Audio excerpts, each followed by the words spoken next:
And we are live. What's going on, folks? It's your boy Spark here on Sunday, September 29th, end of September. Today is a hot one out there. I think we're like 94, 95 degrees here. And yeah, what's going on, folks? Just getting ready to do the week 39. Is it week 39? Yeah, week 39 giveaway. This week we are giving away the Cold Steel Tuff Lite folder here that you can see, and Cold Steel prize pack of stickers, hat, or Cold Steel hat, Cold Steel shirt, and various other goodies. So we got a bunch of stuff to give away this week. We've got a bunch of stuff to talk about, and all kinds of things going on. Good to see Kevin Nelson, Mark Grant Jr., Pioma. I haven't sent your message yet for the address for the live stream. That's actually, I was in the middle of sending messages out for week 37, and that's why I started the broadcast about a minute and a half late, because I didn't realize that it was taking me so long to type. So, yeah, you'll be getting a message hopefully shortly right after the broadcast and everything else. I've also got a bunch of prizes that I need to send out that have been taking up space here in the shop, so hopefully we can get that going. Anyhow, yeah, week 39 giveaway this broadcast for the Cold Steel Tuff Lite prize pack. And then we've also got week 40's live stream going on, or week 40's giveaway going on right now for an Ontario Spec Plus. Look at this. Ontario Spec Plus SP8 Machete Survival with the BladeForums.com logo laser engraved on it. Got that. We'll be giving that away next week. Otherwise, yeah, just same old stuff. You know, we'll see what's going on here. So, okay, clicked on the wrong window there. So, how's your all's weekend going? Everything going all right for y'all? Hopefully it's a good one. Last week was kind of interesting as far as politics go, but yeah, we've got some things to go over, and we will talk about all that going on. So, looks like, okay, Kevin Nelson, I think I recognize your name. Mark Grant, I think I recognize your name. Pioma, obviously you've been on here before. Anybody watching for the first time? Anybody never watched the show before? Yeah, even if you are doing the first, or even if this is the first time for you, or if you've watched for all 39 weeks thus far, let's go over the rules. This is the BladeForums.com 20th anniversary year of giveaways. As the name implies, we are going to be giving away a whole bunch of knives and merchandise, and we already have given away stuff, a whole bunch of knives and merchandise. Thus far, we have given away stuff from Benchmade, Boker, Bussy, Spyderco, Ontario, Buck, Emerson, and a couple other companies, Himalayan Imports, Sobal Brothers, various other companies. If I forgot who you are, it's just because I'm on the spot right now. And we've got more stuff coming up to give away too. We've got a whole bunch of Ontario Camaras that will be given away. We've got a whole bunch of Kaiser stuff that will be given away, and Kaiser really came through. They gave us, you know, almost 2 or 3 weeks worth of stuff just all by themselves. So that was really cool. And we've got all kinds of other swag, and joining me in the studio, we have Rex and Daisy, the mascots for BladeForums.com. There, Rex and Daisy are going crazy here at the show. My wife and kid are out at the Louisville waterfront right now, enjoying some of the super hot weather, so the dogs came with me to the shop. Kevin Anderson, good to see you. All right, glad that you joined us. So since Kevin Anderson's new, I'll go over how things work here. Basically, like I said, this is the 20th anniversary of your giveaways. We're giving away prizes. How the rules work. Our 20th anniversary officially is November 2nd,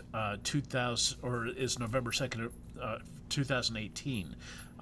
Though we did open our doors back in September of 2018, November 2nd, 2018 is though we opened our doors in September of 98, we treat November 2nd as our 20th anniversary. So, anybody who registered before November 2nd, 2018 is eligible for the grand prize that we have. This week's grand prize is a prize pack from Cold Steel. Previous week's grand prizes have been all over the place, from Buck to Bussy to Spyderco and Kaiser and more. If you have a paid subscription, then the registration date requirement of November 2nd, 2018 prior to is waived, because I don't think anybody's going to be paying multiple $30 or $10 paid subscriptions to get extra chances for the grand prize. If you don't have a paid subscription, then you must send a letter to bladeforums.com, 8007 Vinecrest Avenue, Louisville, Kentucky 40222, suite number 6, 8007 Vinecrest Avenue, suite number 6, with your username, your post number, what got you into knives, why you want the grand prize, etc. Basically, just a letter confirming who you are. Very rare for people to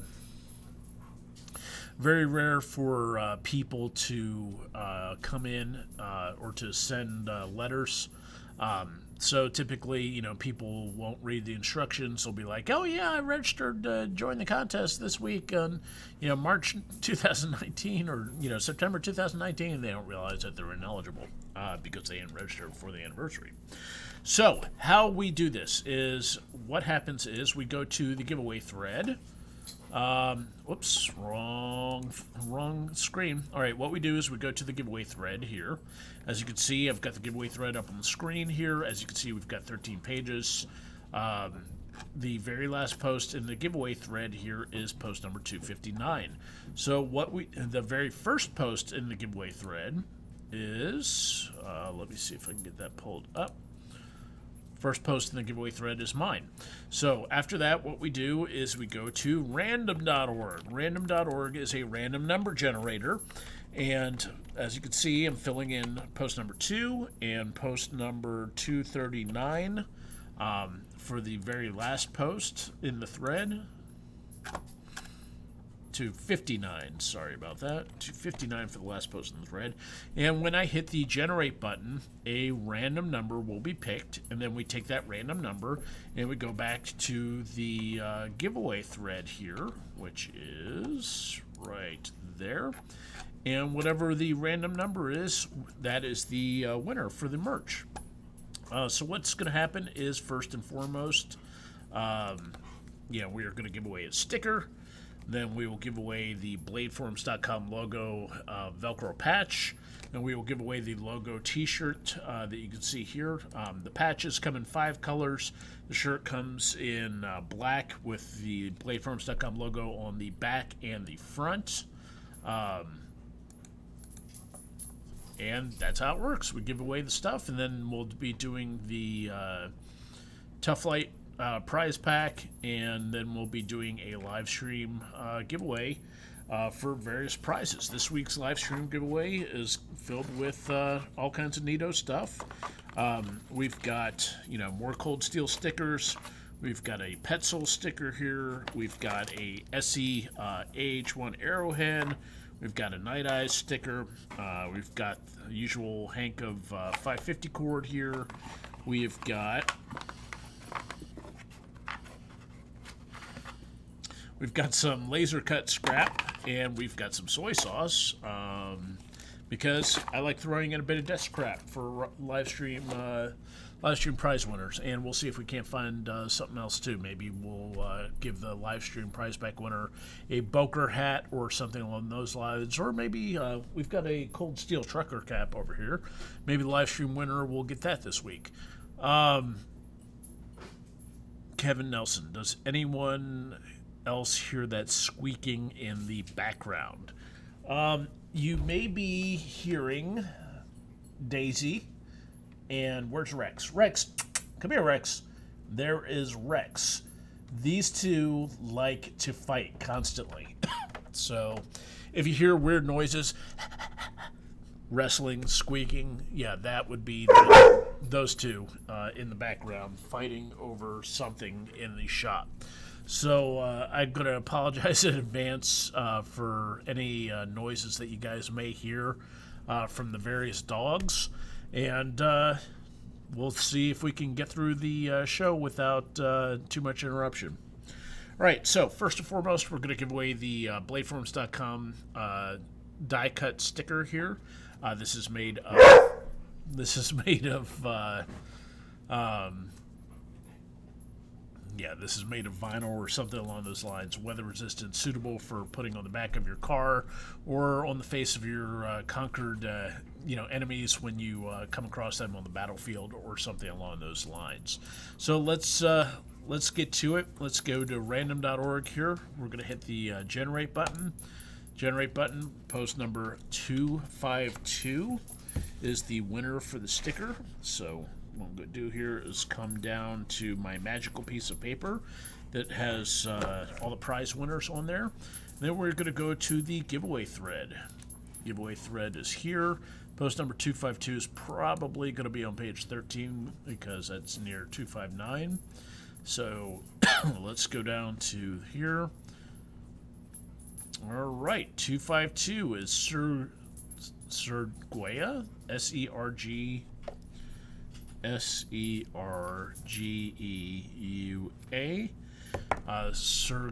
Sergeua, I'm not sure what the pronunciation is on that. But good news, he wins the BladeForums.com sticker. So yeah, very simple, very direct, very to the point, and he will get notified on that. So next up, we're going to give away the BladeForums.com Velcro patch. BladeForums.com Velcro patch comes in 5 different colors here that you can see. It comes in the BladeForums.com blue logo, BladeForums.com gold membership logo, BladeForums.com OD green, stealth gray, and multicam. Available in any one of those 5 colorways. So let's go to random.org. Let's pick a winner and see what we can find here. So let's go there, random.org. All right, so post number 10 on the giveaway thread is going to be the winner. So that's going to be on page 1. Write this down on the paper. Post number 10 is Strange Daze, D-A-Z-E. All right, so Strange Daze wins the BladeForums.com Velcro patch. Another gold member, has been here since 2016. 2016, 861 messages, 723 likes, and has a 100% trade rating. Excellent. So yeah, that's how we do it. Let's see here. What I think it's the dog. What do we got going on in chat?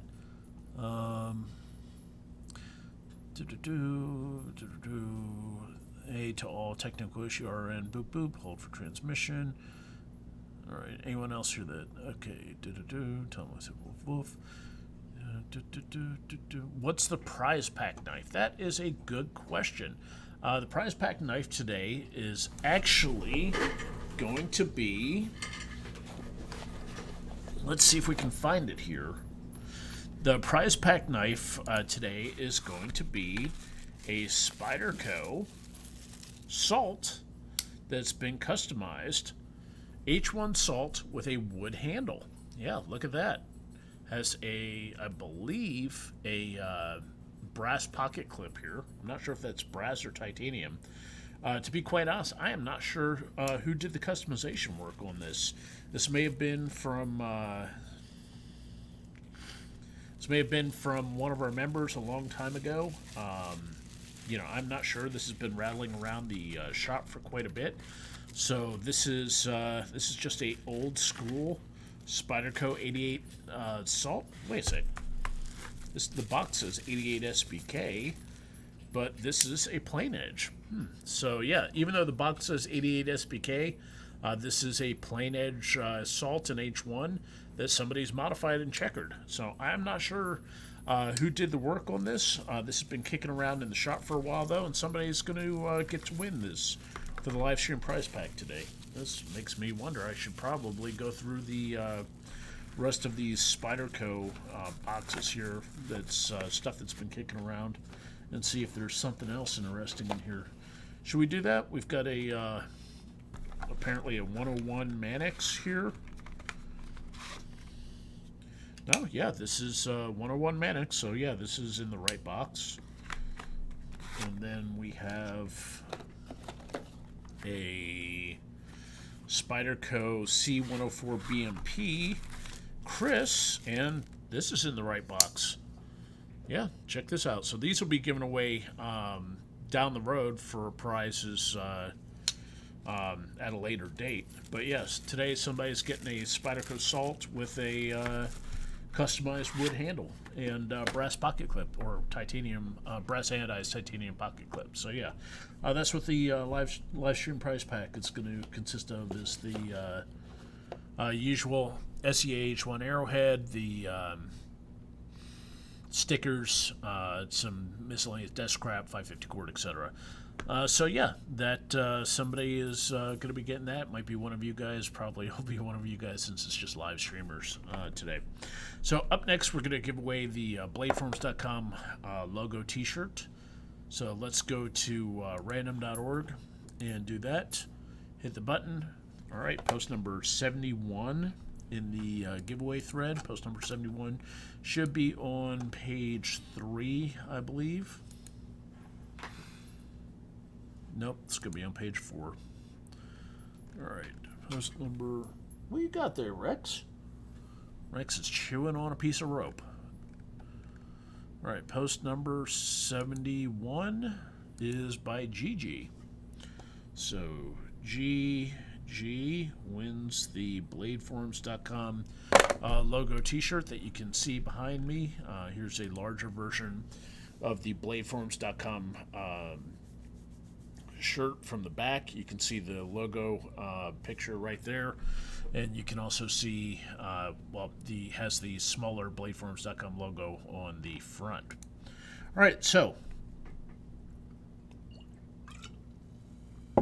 up next we're going to do the giveaway for the bladeforms.com paid subscription.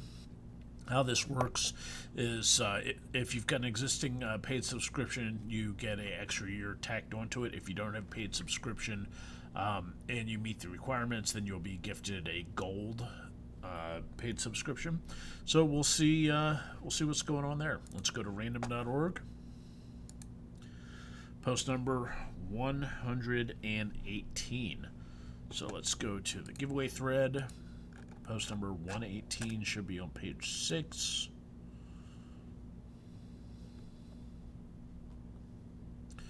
Just waiting on the website to respond. All right. Post number 118. That's going to be all the way on the bottom here.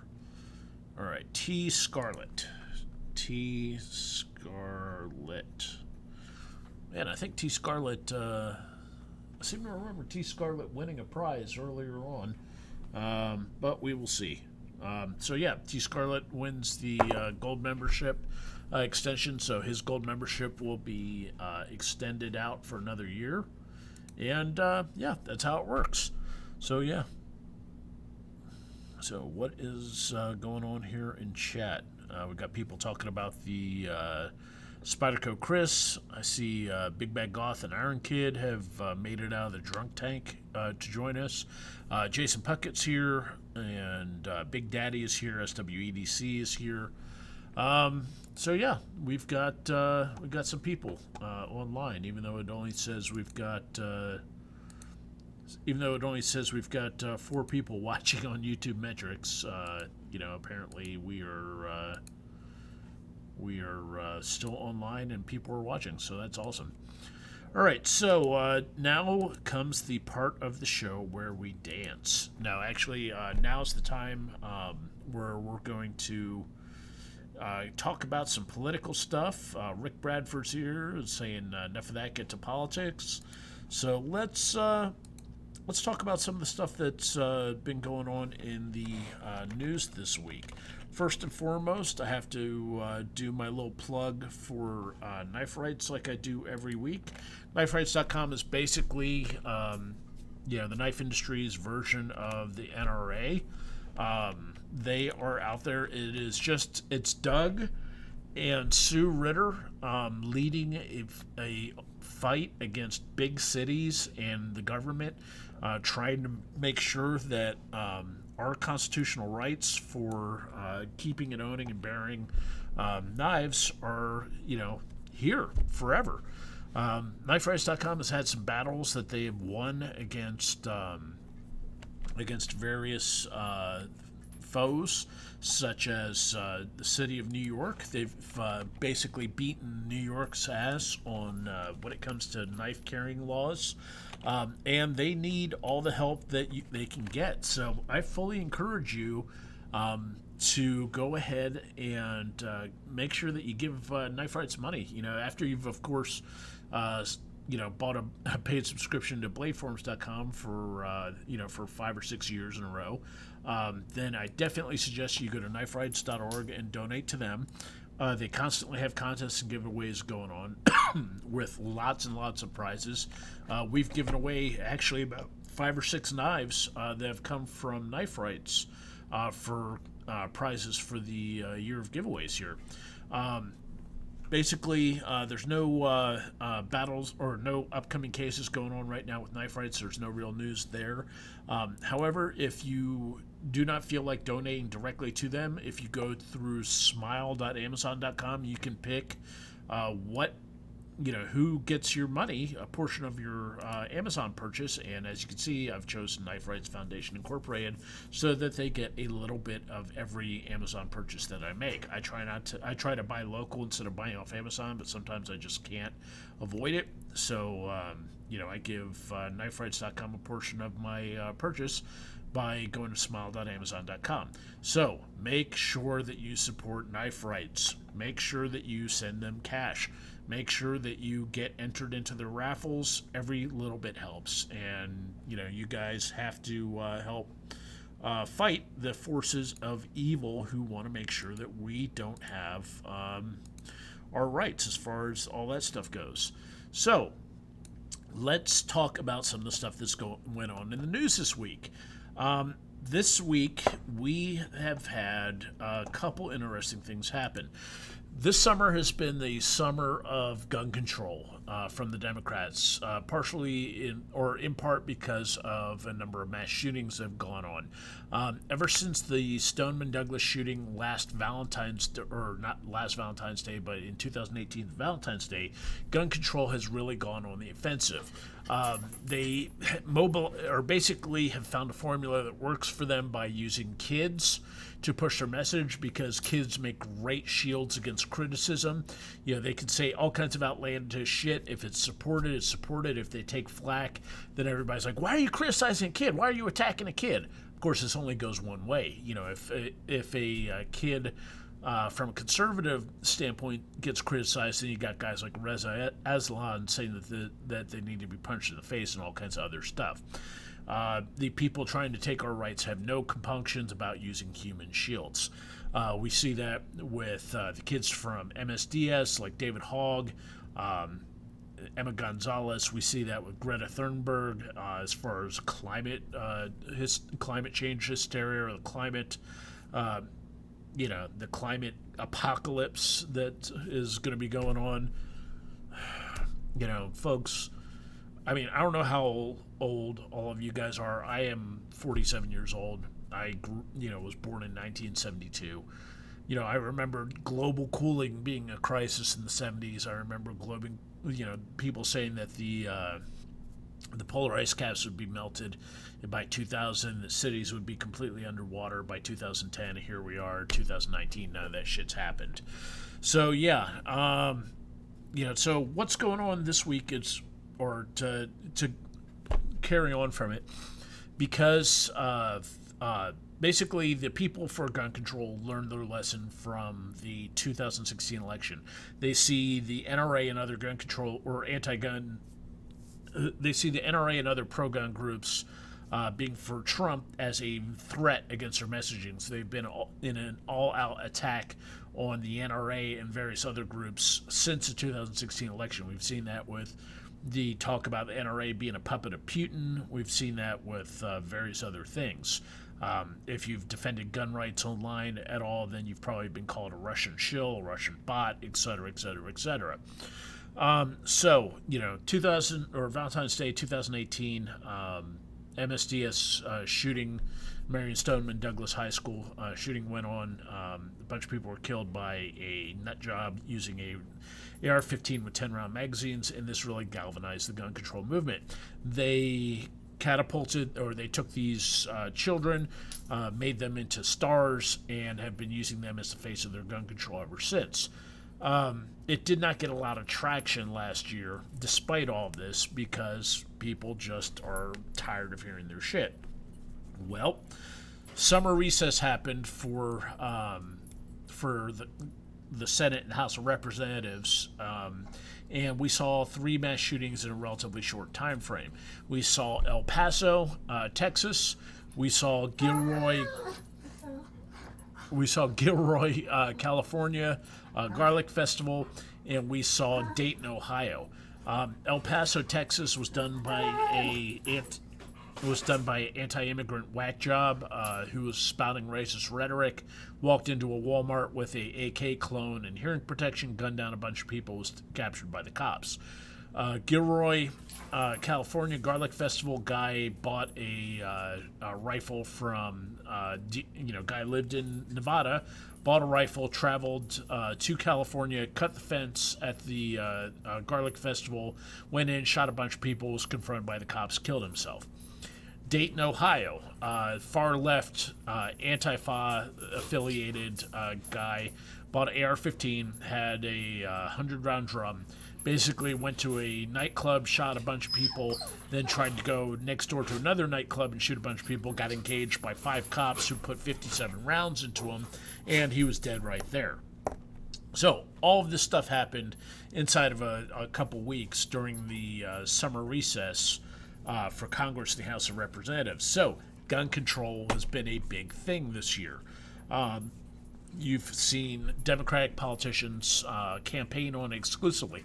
Eric Swalwell decided he was going to be the gun control presidential candidate. Was talking about, he made a comment about nuking gun owners if they resisted. He dropped out of the presidential race because, gun control is not a policy that polls well for people. Now Beto O'Rourke has picked up the banner. Beto is talking, has made the statement, hell yes, we're going to take your guns. He's gone from, last year saying, oh, no, if you have an AR-15, you're going to be able to keep that. No, nobody's going to take your guns. To this year stating outright, yes, we're going to take your guns. We are going to confiscate them. Your shit's getting taken. And that has really caused a mess for the Democrats because while that has been their intention this whole time, they've never actually come out and said it because nothing galvanizes gun owners like stating outright, fuck you, we're going to take your shit, and if you resist us, we're going to put bullets in you. Nobody who owns guns likes to hear that a politician is going to use the full force of the government to take away their property for not for committing a crime, but because they just don't like it. And if you resist, you'll get killed or put in prison. Nobody likes hearing that. So this is going to be a galvanizing cry. And this may have submarined gun control chances for the near future. So with that having issues, and with Beto having issues, what has happened? Well, this week, Donald Trump apparently, or a whistleblower came forth. A whistleblower came forth alleging a quid pro quo with Donald Trump and Ukraine, alleging that Donald Trump said that if you don't investigate Joe Biden's kid said loosely, then we are going to withhold aid from you. That's the that was the gist of the whistleblower allegation. Well, Trump did not take that sitting down. What Trump did was he turned around and said, okay, you know what? that's what you think, fine. We're going to release the transcript of the actual call from, between us and the president of Ukraine, and let's let the chips fall where they may. And this has completely boomeranged. The Democrats threw out this allegation of the Democrats threw out this allegation of corruption, quid pro quo, and it has completely boomeranged here. While, where people were alleging that Trump was corrupt, the actual transcript shows that there was no quid pro quo offered. Trump said, I would like you to do me a favor. Help us out with this election meddling that the DOJ has been seeing. And basically, it's come out that yes, Joe Biden, when he was president of the vice president of the United States, withheld $1 billion, or threatened to withhold $1 billion of. Look at this. These dogs are going crazy down here. This is kind of nuts. Sorry that you guys have to hear that, folks. Basically, Joe Biden said, as vice president, Joe Biden said that if you keep investigating my kid, who's been given a $60,000 a month salary and a seat on the board of a Ukrainian energy company, then we're going to withhold $1 billion of aid to you guys. It turns out that Adam Schiff has been sitting on this whistleblower complaint for roughly a month now. He got it back in August 12th of last month. And now it turns out that they completely rewrote the rules regarding whistleblower complaints, where you have, prior to this, a whistleblower had to have direct first-hand knowledge of an alleged crime taking place before they could make a complaint. And now they rewrote the rules back in August, saying that, oh, no, whistleblowers can have second-hand knowledge in order to make a whistleblowing complaint now. On top of that, the whistleblower complaint appears to be exceptionally well written, referencing articles in the media that were apparently deliberately seeded to make a case for such a whistleblower allegation. So it's very interesting to see. People say, oh, no, deep state, conspiracy theory, and yet here we have stuff like that going on. In addition, we've got, there's weird corruption going on. This is a very, very bizarre situation. Hunter Biden has absolutely no experience in the oil industry or energy industry, and yet he got a $60,000 a month job, $500,000 a year job, to sit on the board of a Ukrainian energy concern for what? Apparently, it was quid pro quo. If Ukraine wanted assistance from the U.S., then they had to play ball with Joe Biden and give Joe Biden's kid a job. That's what it looks like, and it looks corrupt as fuck. And even people who are hard left partisan ideologues like Bill Maher are saying, look, if this had been Trump's kid, if this had been Trump Jr. or Eric Trump or Ivanka Trump, getting a seat on a Ukrainian board, then, Matt Owl would be talking about this nonstop. But instead, because it's Biden's 59-year-old kid doing this, then apparently it's off limits. We can't talk about it. Oh, he's getting dirt on his... dirt on, a political rival. Never mind the actual corruption that went on during the last term. No, it's getting dirt on a rival. So, very, very bizarre. And this whistleblower thing came up this week, which has kind of taken the wind out of the sails of the gun control campaign that is going on, or that was going on, and was the entire focus of the Democratic House prior to the whistleblower complaint coming up. So it's it's interesting to see because prior to the whistleblower thing coming up, all the media and politicians were talking about was come back from recess, come back from recess. People are being killed. We have to do something. We have to do something about this gun violence epidemic. Something has to be done. And then they come back from recess, and the first thing that comes up is this whistleblower thing, and that's and Beto has basically shot gun control, ambition straight in the dick. Nobody's, now that he's made a complete mess out of it, they have to divert it from everywhere. So that doesn't mean that this stuff is dead in the water, though. There was a House Judiciary Committee hearing this week on assault weapons. This judiciary hearing was 3 hours and 31 minutes long. And, man, this was just fucking... this was see if I can move my face over here. This was excruciating to listen to. On the far left here... there's 5 people testifying. On the far left here, you've got, I think, the mayor of Dayton, Ohio. This guy right here is a trauma doctor. This lady right here is the chief of police for Dayton. This right here is Kristen Rand, I believe, I'm not sure what her position was. And this lady right here is from Heritage Foundation, and her name is Amy Swearer. She's a senior legal policy analysis at Heritage, and if you guys don't mind, I would like to play this video clip for y'all.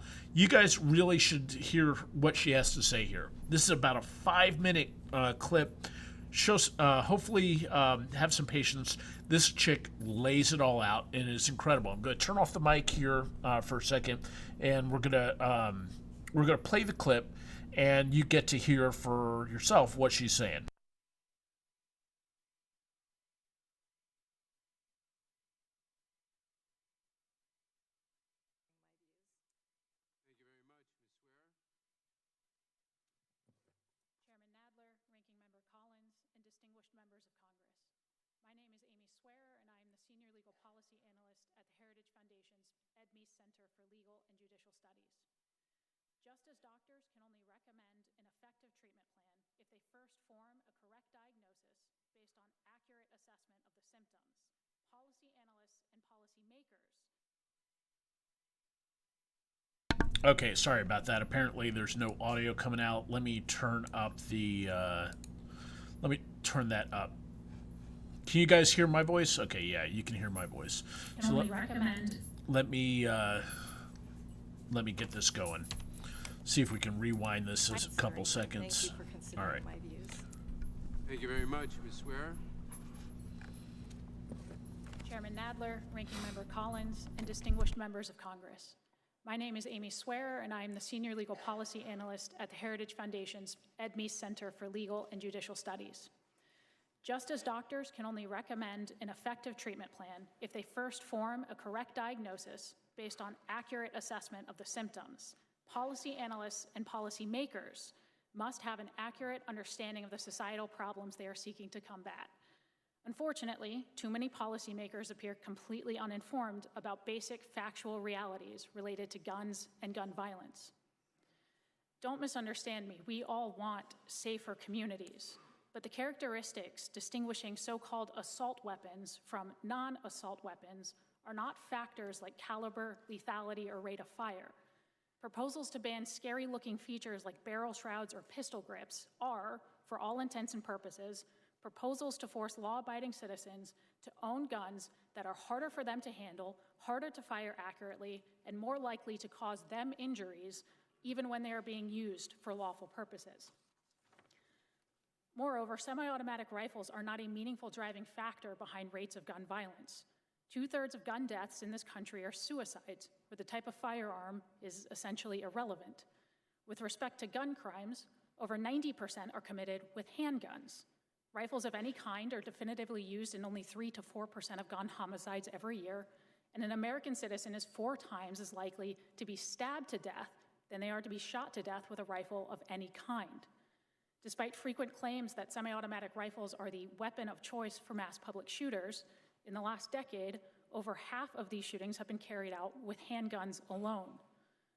On the other hand, semi-automatic rifles like the AR-15 are so well suited for defensive action against threats in a civilian context that the Department of Homeland Security quite literally designates them as personal defense weapons for law enforcement officers. It is little wonder then that millions of law-abiding citizens in this country also choose these types of semi-automatic rifles as their own personal defense weapons. Far from needing to be protected from these rifles, law-abiding Americans benefit when they are allowed to defend themselves with them, particularly in situations where they are outnumbered. Just last week, a homeowner in Rockdale County, Georgia, relied on his scary-looking semi-automatic assault weapon to defend himself against 3 masked teens armed with at least one handgun who tried to rob him and other residents in their own front yard. Ironically, the rifle deemed an assault weapon by many in this room was used defensively to protect innocent people against assault, while the perpetrators used a non-assault weapon offensively to commit actual assault. Importantly, some of the most famous examples of the defensive use of assault weapons by civilians come from scenarios where the government has been either unable or unwilling to defend entire communities from large-scale civil unrest. During the 1992 LA riots, for example, law enforcement was nowhere to be found as hundreds of looters ransacked Koreatown. Ordinary store owners like Richard Ree and his employees took it upon themselves to defend their livelihoods from lawlessness, using, in many cases, semi-automatic rifles. Similar stories emerged during the civil unrest in Ferguson, Missouri in 2014. There are some here today who still genuinely don't understand why or how anyone would need such scary-looking rifles for purposes other than mass murder. And so I have permission from my mother to explain it to you by partially embarrassing her. My mother did not grow up with firearms, and they will never be her favorite thing in the world. In fact, she'd never handled a firearm until I took her to the range for the first time several years ago. Now, I love my mother, but like every other novice with a handgun, she was quite bad. I mean, she struggled to hit a stationary target from 6 yards out under ideal conditions. And then she picked up an AR-15. And I watched my mother put a fist-sized grouping of lead in the center mass of a target from 20 yards out. That is why law-abiding citizens buy millions of these firearms. When accuracy and stopping power matter, they are simply better. Americans use firearms to defend themselves between 500,000 and 2 million times every year. God forbid that my mother is ever faced with a scenario where she has to stop a threat to her life. But if she is, I hope politicians protected by professional armed security didn't strip her of the right to use the firearm she can handle most competently. Frankly, I hope she has in her hands the scariest looking assault weapon she can find, so that we can both be confident in her ability to end the threat. Thank you. Okay, so this lady, Amy Swearer from Heritage Foundation, basically bitch slapped Congress, the entire, bitch slapped the Judiciary Committee for the every time she came up. She was laying down fire. I have a link in the description down below for all 3 hours and 31 minutes of this testimony. And there are some mind-numbingly stupid segments in there from, you've got, they basically had 6 panelists. You had you had the mayor of Dayton, the police chief of Dayton, you had somebody from Gifford's campaign, who's a retired ATF agent who's spewing all kinds of bullshit, and you had somebody, I believe, you had the trauma doctor. So 4 anti-gun people. And then you had Miss Swearer here, and there was another lady who was a pro-gun person. I don't remember who she was. However, she was also very pro-gun. And these 2 ladies were spitting fire. If you have got 3 hours to waste your life on to watch this thing, you will see the kind of nonsense and bullshit that we are going to be facing as gun owners in this country coming up. And, these 2 ladies were just decimating and destroying every time something came up, they were destroying it. But the best part was the lady that was sitting to Miss Swearer's left, basically said, I will not comply. If you make assault weapons illegal, I will not comply, and neither will millions of other law-abiding Americans. Don't turn millions of law-abiding Americans into felons. You guys, they already did this with the bump stocks, and we had to turn them in. But if you try to do it with assault weapons, millions of us are not going to comply. And this woman is somebody who is a retired cop and shooter. And this entire thing, watch the video if you've got the time. Watch it. We also have, I'm going to see if I can find it here. So this was the first hearing. This went on September 25th, which was Wednesday. Then after that, on Thursday, there was another Judiciary committee meeting, this time in a smaller room, and they had 4 activists involved in it this time. And this time the hearing was about community responses to gun violence in our cities. Basically, the gist... Great. Moving video windows around. Let's see if we can do this again. All right, so this community responses to gun violence in our cities basically had 4 activists involved. There was a guy named Boca Negra, who was from a violence interruption group.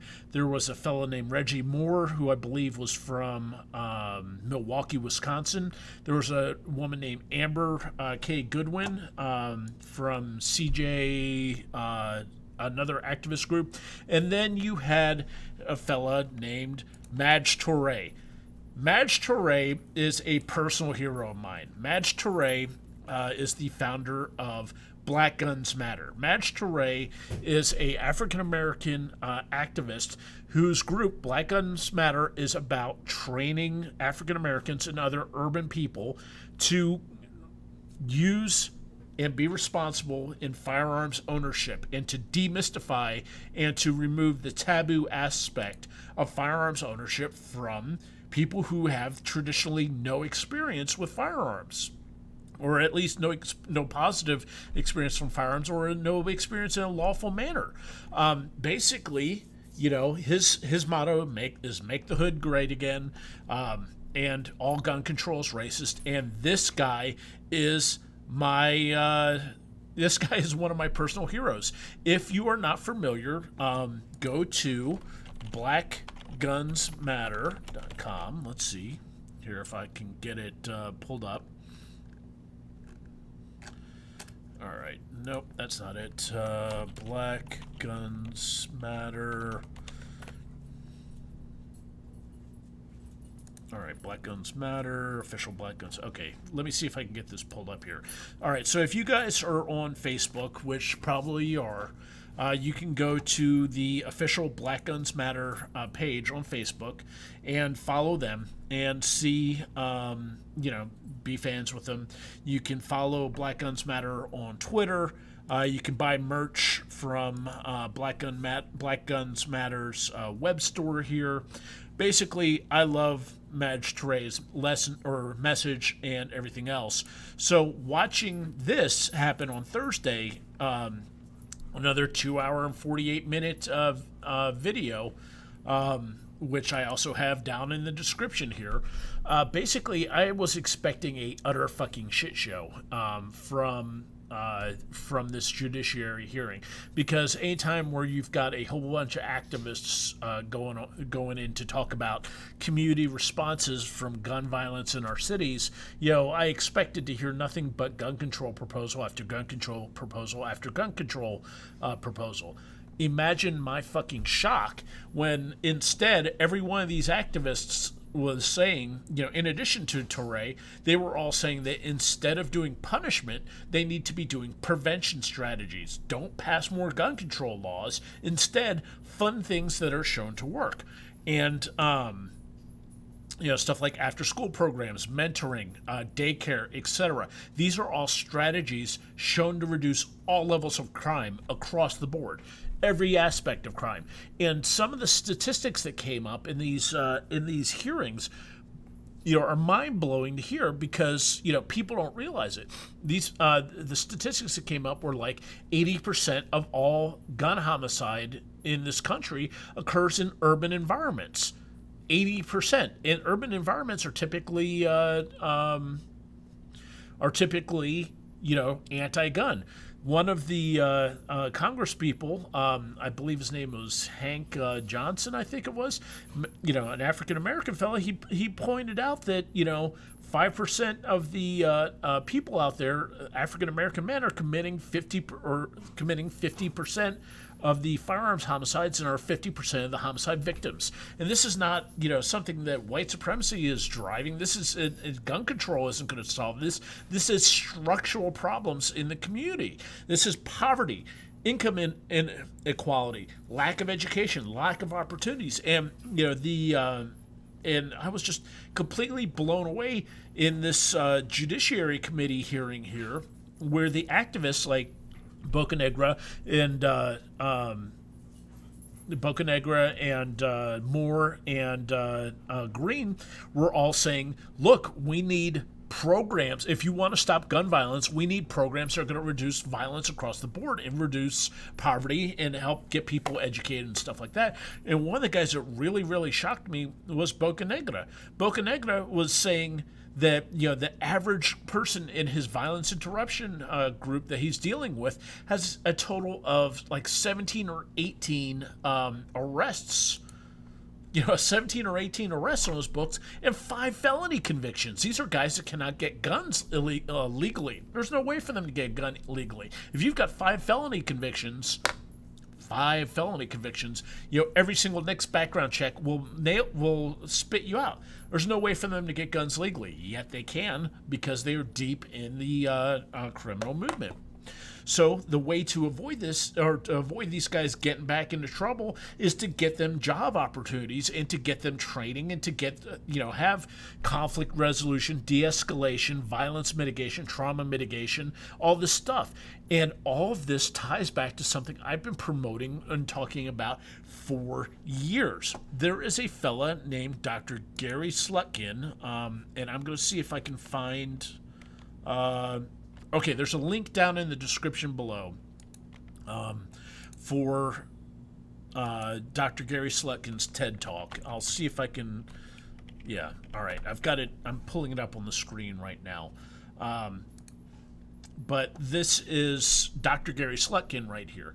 And he came back, basically he is a epidemiologist from...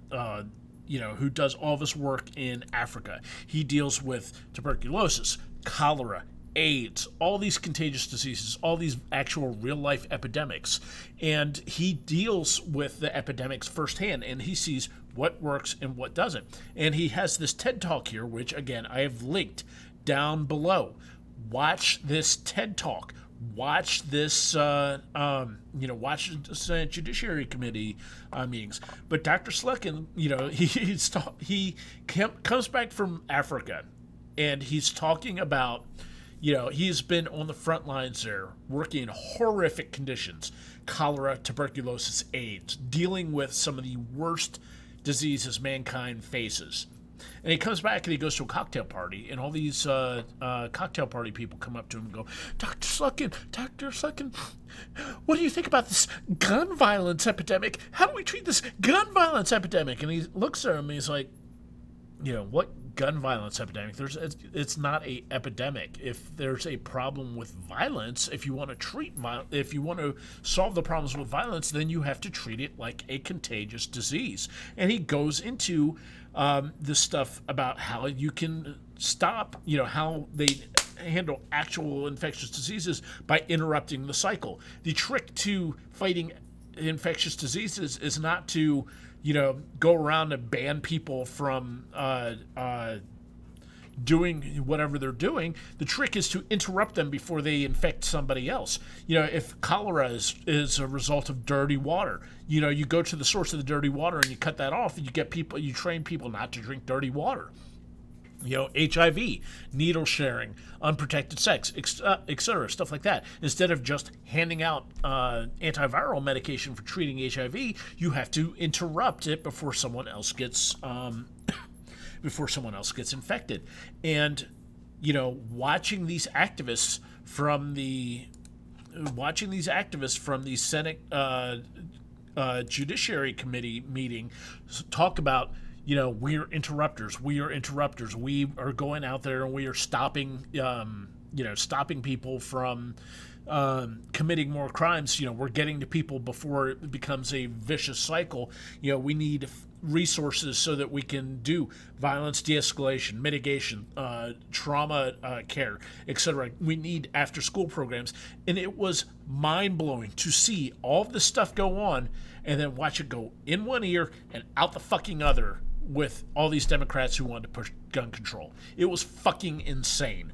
I don't have hair left on my head, and I wanted to pull out everything listening to some of these people.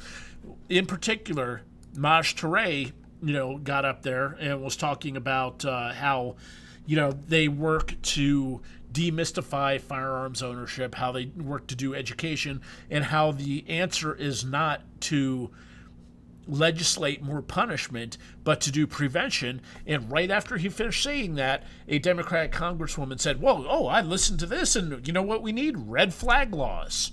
And, he's like, no, that is not what we need, and everybody got offended. So, yeah. I've got 3 links down below in the description here for this video. I wholeheartely suggest that if you've got a lot of time on your hands, you watch all these and watch the stuff that was going on, and just be amazed at the political process and all the idiocy that's going on therein. So yeah, wow, it's 5:58. I have talked about a lot of stuff here, and we have got so much more stuff to cover before we get to the end of the show. So let's breeze through some of this stuff real quick. Gun control activists protest at Del Mar Gun Show as it returns to Del Mar Fairgrounds. Basically, this is in California. The protesters are saying we're here because we all feel it's right in the gun shows on to have gun shows on state property. There are a lot of loopholes and rules aren't strictly enforced, says Shirley Platzar, a Solana Beach resident. For those who are not aware, California is a state that requires training, registration, waiting period, universal background checks. A gun show in California, you cannot just buy a firearm and hand it off to somebody and give it to it. But don't let the facts stop, people who are protesting. Facts don't matter. All right, so up next, there's Politico says that gun control talks cease amid impeachment push. That's right. The impeachment has basically deflated the sales on gun control for the time being. They're not giving up. Don't fucking rest yet. Be prepared to fight. House Judiciary Committee holds hearing on assault weapons ban. You can see the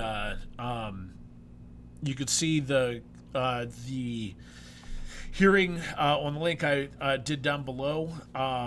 And this this article right here covers a lot of what was going on here.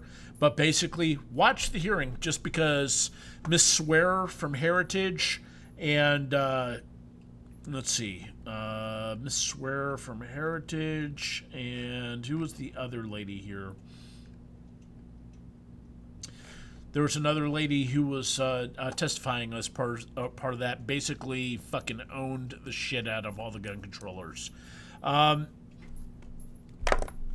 So yeah, this is interesting. The Joker movie was released on Friday, and gun control activists are using the Joker to target Warner Brothers because it's never been about gun control. It's been about thought control. It's been about controlling people that don't agree with you.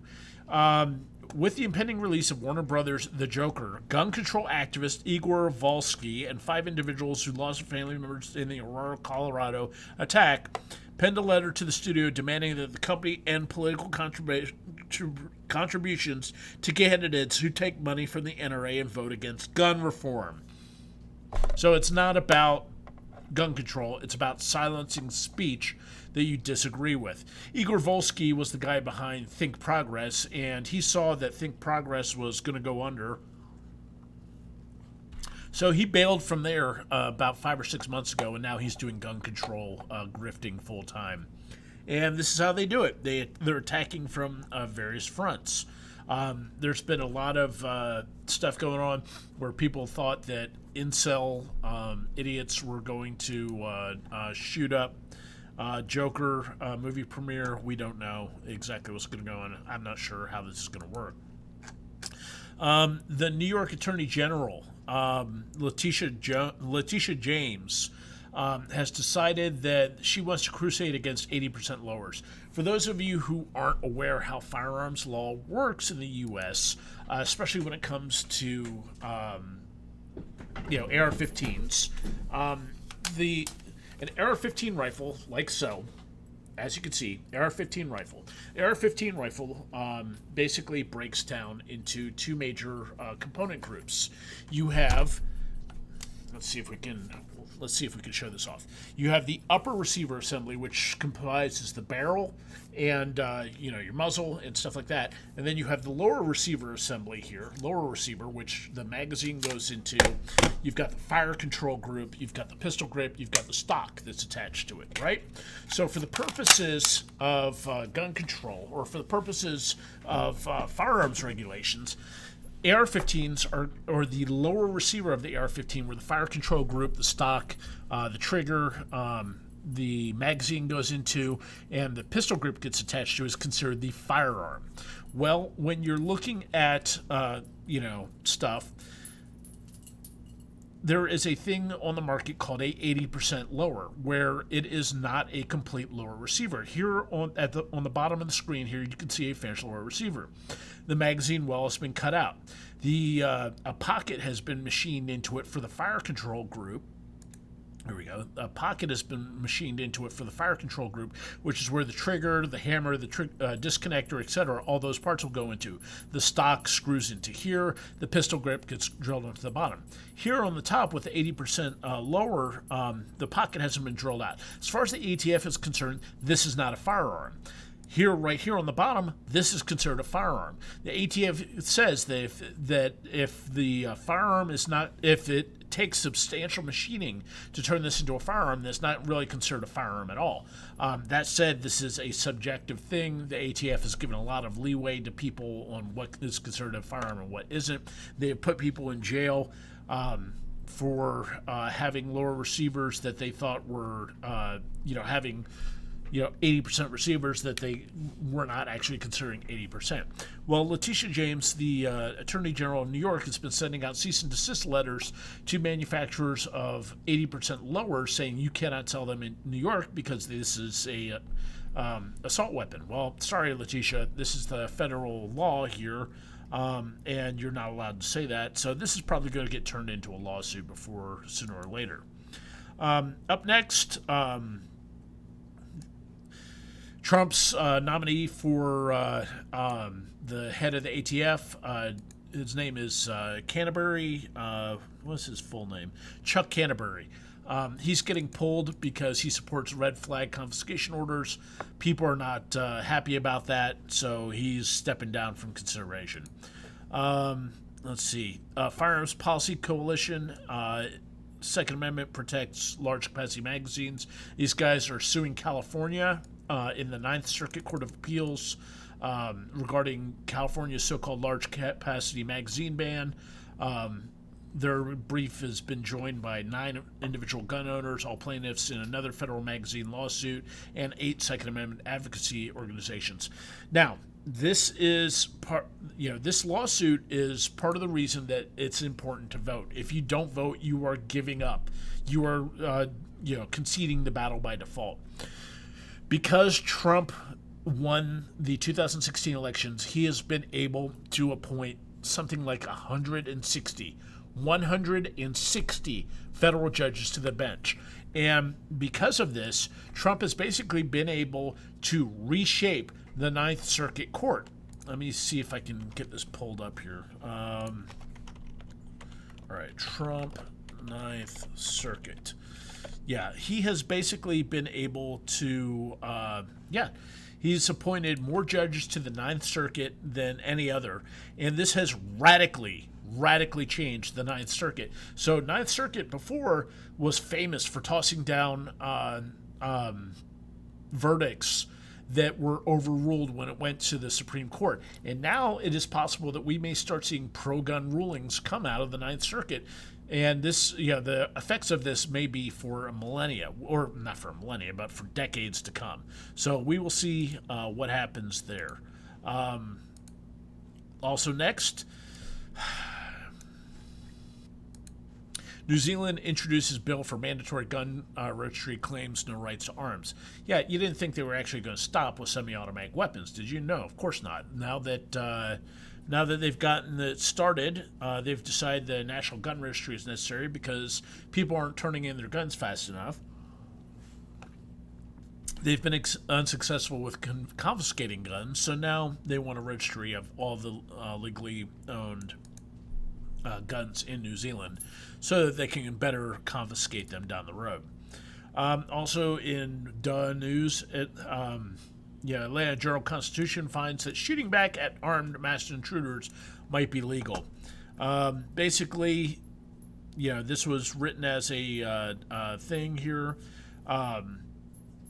Basically, in Conyers, Georgia, homeowners shot 3 masked intruders at 4 a.m. With a rifle. I don't know why the dog is barking, but who knows. Basically, this guy was out in his yard at 4 a.m. and, found 3 teenagers in his yard, blasted them after they shot at him, and, surprise, it turns out that, when you shoot at a homeowner at 4 a.m., he's within his rights to shoot back. All right. So what else is going on? NRA, ILA, So that's the next step here with the impeachment thing going on, and the impeachment thing not going well. The Democrats needed something to help them spin news favorably, and what they do? They had the New York Times write an article. NRA's LaPierre asked Trump to stop the games over gun legislation discussion about its support. This came out on Friday after all week excuse me for a second. Sorry, folks. So after, all week, the impeachment thing dominating headlines, on Friday, Maggie Haberman of the New York Times released an article here saying that the NRA basically was going to went to the White House to talk with Trump about the impeachment and offer financial support to defend him against impeachment. Well, very quickly, the headline was altered to remove the financial support and changed the context of the article. The NRA very quickly denied this. They said that there's not only did we not offer financial support, but there was also a congressional Senate finance report that came out saying that the NRA was up to no good and all kinds of stuff, and they rebuked it too. This is a multi-pronged attack on the NRA because the NRA represents a threat to Democrats getting into office. So, this is what we're seeing. And, all right, so that is it as far as news goes. Here we are, 6:10 p.m. Who is ready to give away the BladeForums.com grand prize this week of the Cold Steel Tuff Lite? Oh, see you later, Uitsu. Sorry that you have to go. Who's ready for the Cold Steel Tuff Lite, the Cold Steel hat, Cold Steel stickers, Cold Steel t-shirts? We are ready to go for that. If you guys are ready, let me get a G in chat. Let's see some G's. All right, we got some G's going on. Ain't nothing but a G thing, baby. All right, so let's go to the giveaway thread here. Let's get that rocking. Get back on page 1 for that. Let's go to random.org. Let's hit the button on this. Post number 58. Post number 58. Post number 58. All right, let's go to the giveaway thread here. Find post number 58. That's going to be on page 3.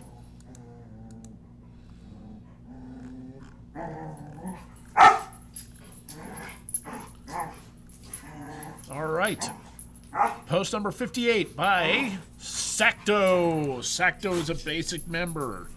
Sacto is a basic member who's been a member since June 27th, 2017.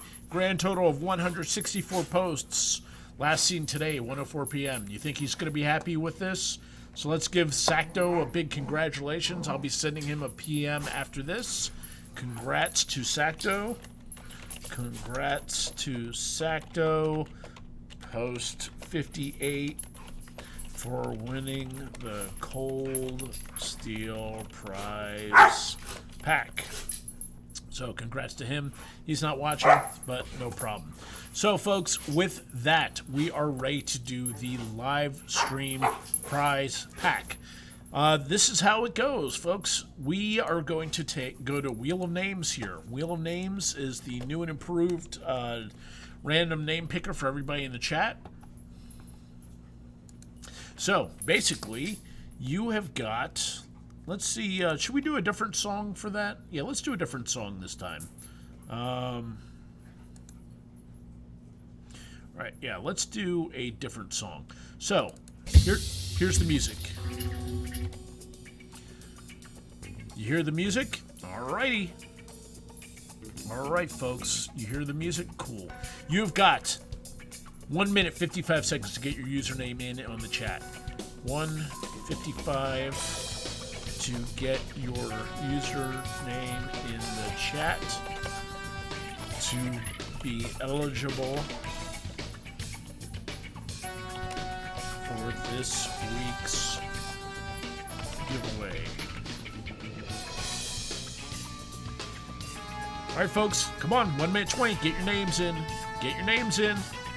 There we go. Alright, starting to get some names. Oh, it's going too quick.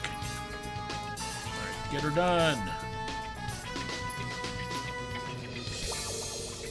KDA. Mark Grant, when's the last time you won? If you've won more than 24 weeks ago, yes, you can get in there. Boss, 1918. All right. M Rider, 86.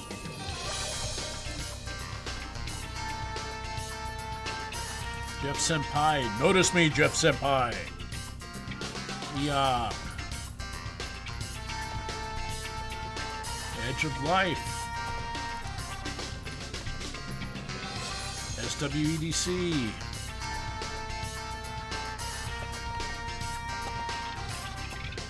Bullbang. You're right, Bullbang. I would have skipped you if you hadn't said that. Alright. Chuck, 4570. Alright, folks, you got 10 seconds left. 10 seconds left to get in there. Any alibis? Last chance to get in.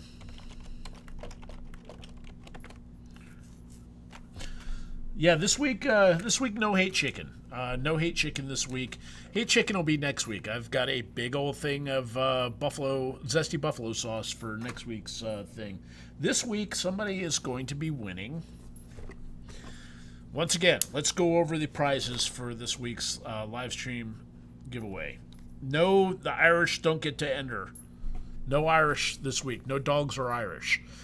This week, somebody's going to get a Salt H1 that's been customized with a wood handle and titanium clip. Somebody's going to get the SE Arrowhead. Somebody's going to get some Cold Steel stickers, a Petzl window cling, a Night Eyes sticker, some 550 cord, some laser cutter scrap, and soy sauce. So yeah, that's all the goodies for this week. Somebody's going to win some good stuff. Yeah, I'm actually pretty enthused by this Spyderco salt. This thing is actually kind of cool. I wish I remembered, I wish I knew who had sent it because it is fairly neat. And, I wish I hadn't, I'm not going to say I should keep it for myself because, I don't like to do that. You know, I don't like using my blade form's position to keep stuff. But yeah, that's how it's gonna be. Oh wait, hey, do you guys want to see something cool that I got in? Do you guys want to see something cool that I got in? Yeah, no Frost Cutlery Chinesium this week. Nothing like that. No, none of that stuff. Yeah, do you guys want to see something cool? All right, give me a second here. I'm gonna go grab it.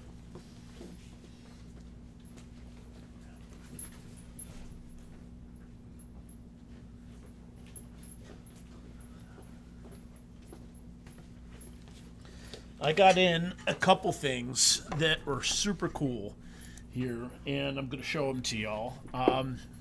It's the first time I've shown them publicly.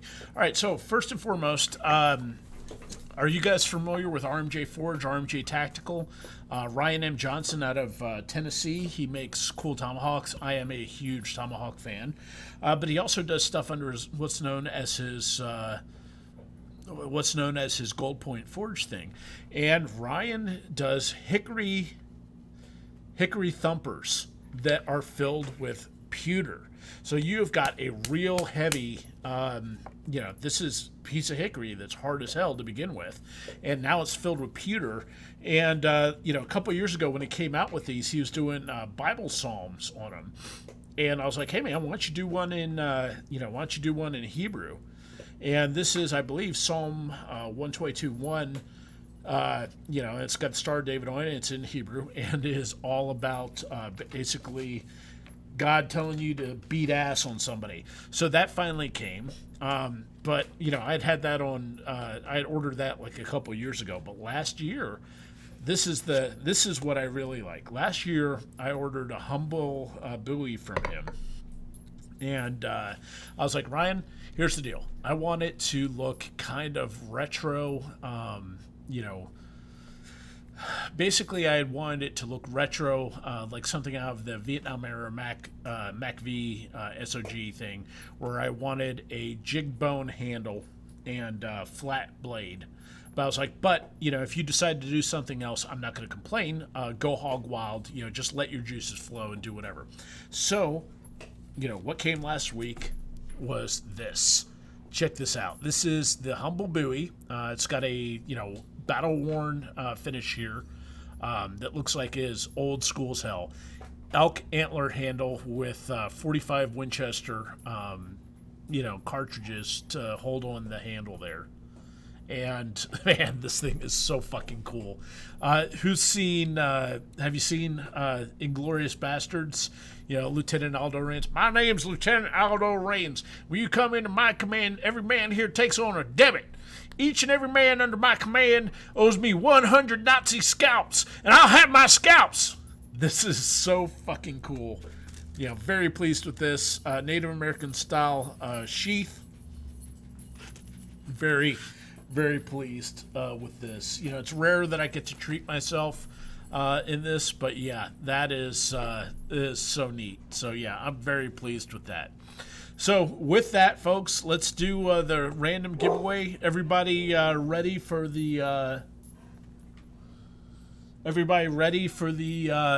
giveaway? Yeah? All right, let's go ahead and spin.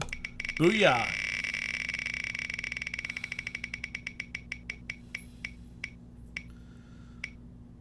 And it looks like Bolvang. Bolvang, congrats, man. If you hadn't Bolvang, if you hadn't reminded me, you wouldn't have won. If Bolvang reminding me to put his name in because he was the first one in chat to get his name in and it was above everybody else's. So yeah, all you have to do is show up. Congrats to Bolvang. Congrats to everybody else. Thanks for putting up with my bullshit for an hour and 20 minutes now. Appreciate it. Make sure that you get in on next week's giveaway for the Ontario SP8 Machete Survival. That's going on right now. Ontario SP8 Machete Survival. This will be given away next week, so make sure you get on there. Like, comment, and subscribe down below. Like, comment, and subscribe. Like, comment, and subscribe. Doesn't take but a second. Smash that like button. Hit the subscribe button. Leave a comment down below to let everybody else know how happy you are watching this show. And thank you for watching. Thanks for putting up with me. Thank you for 20 plus years of support. Tune in next week, and you may see the mysteries of dogs. You may see KJ. Who knows what will happen? But I'll be here next week.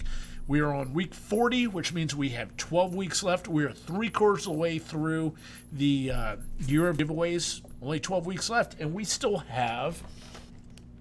You see all those boxes right there? You see those hats? You see all that crap? We have got a lot of stuff to give away, folks. Lots and lots and lots of stuff to give away. So who knows?